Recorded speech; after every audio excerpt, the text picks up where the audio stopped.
তো হয়ে গেল আমার কচু গাড়ি রান্না। আসলে কচু গাড়ি ইলিশ মাছ দিয়ে ভীষণ মজা, এটা সবাই জানেন, আমার কাছে তার বেশি মজা লাগে। এখানে নিয়ে নিয়েছি ইলিশ মাছ, আর এখানে নিয়ে নিয়েছি কচুর গাড়ি। আজকে কচু গাড়ি দিয়ে ইলিশ মাছ দিয়ে রান্না করব।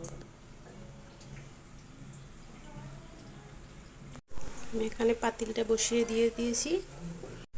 আমি এখানে তেল দিয়ে দিয়েছি, দিয়ে দিলাম পেঁয়াজ কুচি আর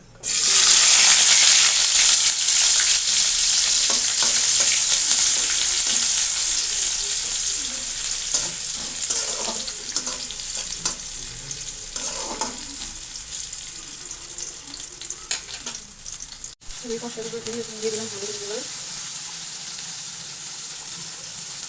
লবণ,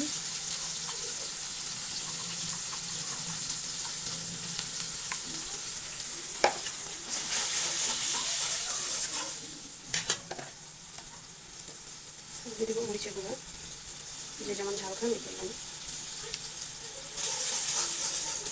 মশলাটা ভালো করে কষিয়ে নিব,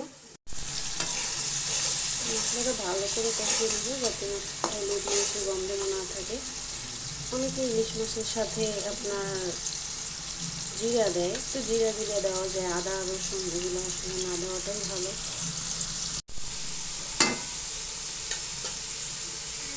মশলাটা কষানো হয়ে গেলে আমি মাছটা দিয়ে দেব। মাছটা দিয়ে এখন এটা কিছু সময় মাছটা কষিয়ে নেব। ভাজার থেকে কষানো মাছটা বেশি স্বাদ লাগে, তার জন্য আমি ভাজি না, মাছটা কষিয়ে রান্না করব।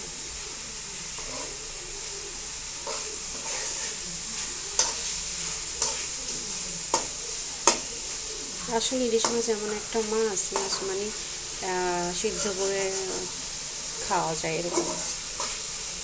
আমার কাছে তো কষাইনাটাই সব থেকে বেশি ভালো লাগে। এখন একটু পানি দিয়ে দেবো কষানোর জন্য, মাছটা যাতে কষে। তো মাছটা কষানো হয়ে গেছে, এখন আমি উঠিয়ে নেব।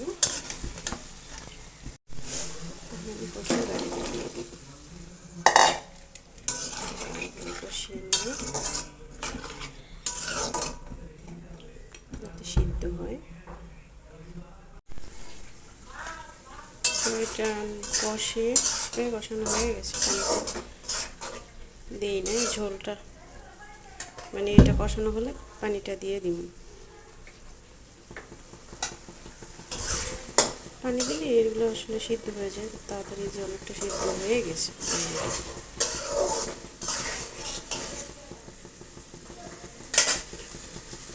পানিটা দিয়ে দিব এখন। আমি কষিয়ে রাখা মাছটাও দিয়ে দেবো এখন। মাছটার সাথে ভালো করে কষুক, আরও কষানো হয়ে গেলে পানিটা দিয়ে দিয়েছি, মাছটাও দিয়ে দিয়েছি, এখন ঢেকে দেবো। জীবনে সুখী হতে হলে নিজেকে আগে ভালোবাসতে হবে, নিজের ভালোবাসলেই দেখবেন অনেক সুখী। কচুর গাড়ি পছন্দ করেন এমন লোক খুব কম আছে। আমার তো কচুর গাড়ি, বরিশালের ভাষায় কচুর গাড়ি বলে, আপনারা কি বলেন জানেন? অনেক এলাকায় কচুর ছড়ি বলে, ছড়া, কচুর ছড়া, অনেকে মুখী, তো বরিশালের ভাষায় গাড়ি বলে, আমরা গাড়ি বলি। এটা ছোটবেলা থেকেই যেটা বলছি, এখন তো এটা পাল্টানো যায় না। তো কথা বলতে বলতে আমার হয়ে গেল কচুর গাড়ি রান্না, আর এটা এত মজার, এটা তো সবাই জানেন। তো হয়ে গেল আমার কচু গাড়ির রান্না। আসলে কচু গাড়ি ইলিশ মাছ দিয়ে ভীষণ মজা, এটা সবাই জানেন, আমার কাছে তারও বেশি মজা লাগে।